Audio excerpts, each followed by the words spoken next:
회견 당시 북한이 ICBM 탄도미사일을 완성하고 핵탄두를 탑재하는 때를 이른바 레드라인으로 규정했습니다. 일각에서 6차 핵실험이 사실상 레드라인을 넘어선 것 아니냐는 분석이 나오는 가운데 정부의 압박 대화 병행론이 기로에 놓인 모습입니다. 이경희 기자입니다. 문재인 대통령은 북한을 압박하되 북핵 문제의 궁극적 해법은 대화가 돼야 한다는 원칙을 고수해왔지만 북한은 보란듯이 도발 수위를 높여왔습니다. 한반도 긴장감이 최고조에 달하자 문 대통령은 취임 100일 기자회견에서 북한의 도발을 더는 두고 볼 수 없는 한계선, 이른바 레드라인의 기준을 제시했습니다.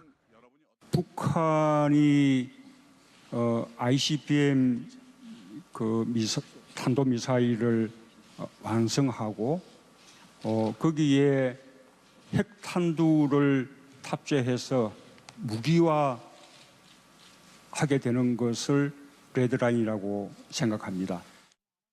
ICBM 장착용 수소폭탄 실험을 감행한 북한의 6차 핵실험을 두고 일각에서 레드라인을 넘은 것 아니냐는 분석이 나왔지만 청와대는 선을 그었습니다. 청와대 고위 관계자는 ICBM 재진입 성공 여부가 확인되지 않았고 핵탄두 소형화 역시 아직 여러 단계가 남았다며 레드라인을 넘었다고 보기는 어렵다고 말했습니다.